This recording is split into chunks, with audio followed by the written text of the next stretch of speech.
Solemnity of Lord Jesus Christ, the King of the universe, Jesus, the King of flesh and blood.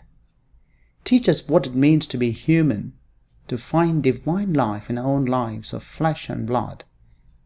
Help us to see you and to be moved by you, and give our lives to the only King worthy of them, for you are Lord. Luke's Gospel teaches us that Christ became the King of our hearts and lives by His suffering, death, and resurrection. Let Christ become the King of our hearts and our lives. Divine Heart of Jesus, to you do I offer my poor services, laboring that all hearts may acknowledge your sacred kingship, and thus the reign of your peace be established throughout the whole universe. We often pray, Thy kingdom come, Thy will be done on earth as it is in heaven. But how many times I serve my own kingdom? I want to take absolute control of my lives. It's very difficult for me to give my control to you and to fully depend and trust your God's will in my lives. What does Jesus, my King, want us to do or say in this situation? Are we praying each day that He will give us the right words to say, the people we meet that day, the words that will make us true ambassadors of Jesus? Does our home life, as well as the way we conduct ourselves with our friends, come under the kingship of Jesus?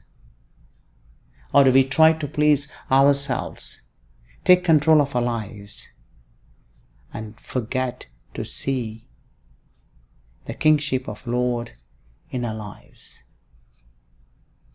On this great feast day, let's resolve to give Christ the central place in our lives and to obey His commandments of love by sharing our blessings with all who are in need. Then we can say in the Lord's Prayer, Your kingdom come, Your will be done, on earth as it is in heaven.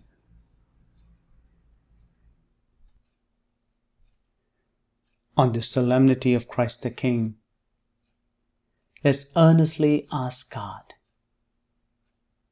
Lord, allow You to reign in our minds, our wills, our hearts, and our bodies. Jesus is the only King who opens the doors of His place to us.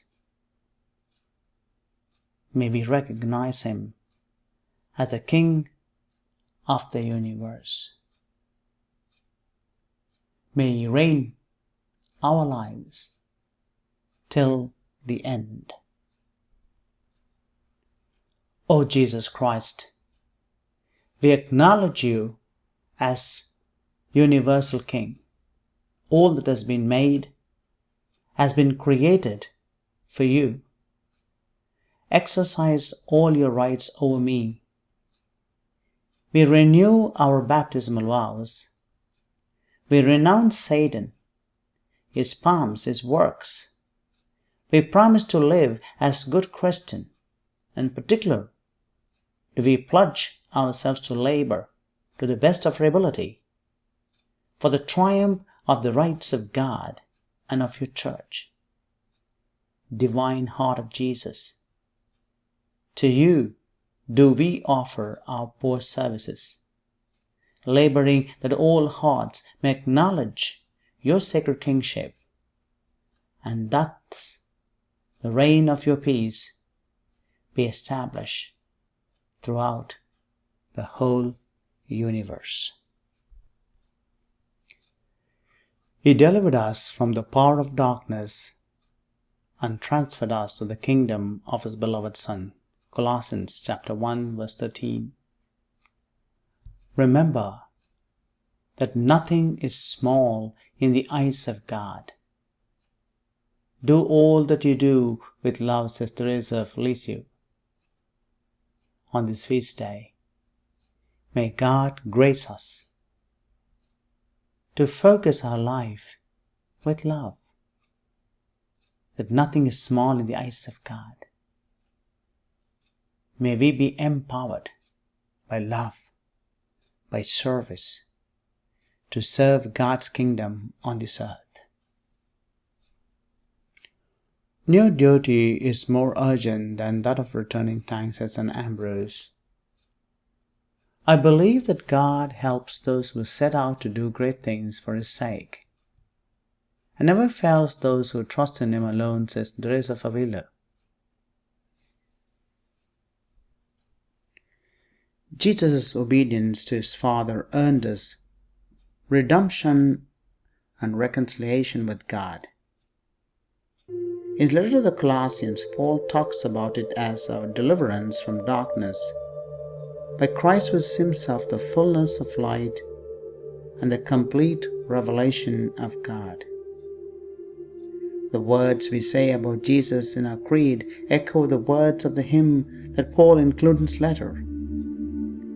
This is the miracle of our lives, that God so loved us. He chose us to dwell with us in the person of Jesus.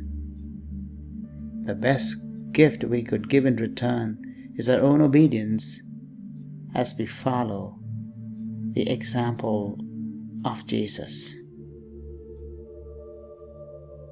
On this feast day, what can we give to Jesus? What is holding us not to give? At the end of the church year, have we grown in our faith? Do we see differently in the eyes of God in following God's will year after year?